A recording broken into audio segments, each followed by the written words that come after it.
Hello everybody, my name is Jordan, and welcome to Jordan's Soapbox, a series that talks about whatever I want to talk about at any given moment.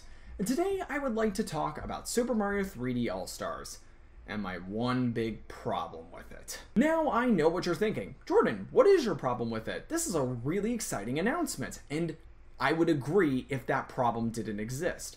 For those who don't know, Super Mario 3D All-Stars is a re-release collection of 3 old Mario titles: Super Mario 64, Super Mario Sunshine, and Super Mario Galaxy. These 3 titles to me are classics and deserve to be re-released. Heck, Super Mario Sunshine holds significance for me as it was one of the first video games I ever played. Furthermore, I've always argued that re-releases of older titles are your best weapon against piracy, because piracy is often fueled by the lack of access to something. So to basically allow that access decreases the need for piracy. What I'm trying to say is that basically Super Mario 3D All-Stars is a way to combat piracy. It allows for newer generations who haven't experienced any of these games to experience them on new and supported hardware. And it also allows older generations who have experienced them to experience them again on, new and supported hardware. So, what then is my problem? I mean, after all, it allows for greater access to older titles without needing older hardware that's no longer supported. So, what then is the problem? One word: release. And I'm not talking about the release date. If you go on the official website for Super Mario 3D All-Stars, you'll notice something on the left: available for a limited time only. At first, I thought this might be for the physical copy of the game, because as much as I hate to admit it, digital versions of games are on the rise, and as such, physical copies might be more limited, especially given the you-know-what happening right now. Fortunately, to my surprise, that's not the case here, because if you scroll down, you'll notice a please note. Super Mario 3D All-Stars will be available as a limited run retail edition, and a digital edition that is available for a limited time until the end of March 2021. What the frick? Okay, like I said, I totally understand a limited run retail edition. That's fine, I get it. If you had a limited run retail edition but still had the game available on the Nintendo eShop, there would be no problem. This video would not exist. But unfortunately, you gotta have that latter half. A digital edition that is available for a limited time until the end of March 2021. Nintendo, what the frick are you doing? Because again, I totally understand making the physical version a limited edition.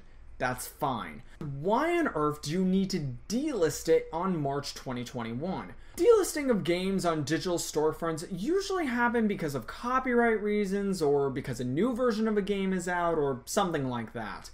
Not because it's a limited edition game. At least to my knowledge and memory about these sorts of things, the only explanation I possibly have about this is that Nintendo is maybe planning to re-release the titles in the collection separately at some point on the eShop, but I personally doubt that this is going to be the case. Mainly because if that were the case, then why wouldn't have Nintendo said something? Something along the lines of, oh, you'll be able to purchase these games separately after March 2021, or something like that. So, as of this recording, and based on the information that I have, this is basically it. That Super Mario 3D All-Stars is the only way you're officially going to be able to play Super Mario 64, Super Mario Sunshine, and Super Mario Galaxy on your Nintendo Switch. That once it's sold out physically, and once it's removed digitally after the end of March 2021, it's gone. Nintendo is not re-releasing it again, assumingly. So with that assumption in mind, I just want to say this. The fact that Nintendo is limiting a release of a collection like this to a physical run that will basically, you know, it will sell out very quickly, and scalpers will probably get their hands on it and jack up the price, or a digital version that has an expiration date and after that you can't buy it anymore, is to me just so blatantly anti-consumer and just unacceptable. To me, a game like this should be readily available both in a physical version, or if you don't want to do that, at least make the digital version, available at all times. There is literally, to my knowledge, no reason why to delist this collection, unless, of course, again, you end up re-releasing them separately. But assuming you're not, why? Why are you doing this, basically, would be my question. The Switch needs all the old games it can get, so basically having a collection like this, which is really cool, and then basically, restricting it is just unacceptable. It's just horrible. And what's even worse is that I don't think Nintendo has really read the room with this decision, because right now, Nintendo Switches are very hard to come by. They sell out quite quickly, Nintendo Switches and Nintendo Switch Lites. So the fact Nintendo is basically saying this is a limited release while that's going on is a slap in the face to the consumer. Not everyone has a Switch yet. And the other thing that I find funny about it is that Nintendo's always had this policy of, play our games legally, don't pirate them. And re-releases like this are a great way to combat piracy, I stated before. But the problem is, since Nintendo is limiting the re-release of said games, I'd imagine the opposite is going to happen.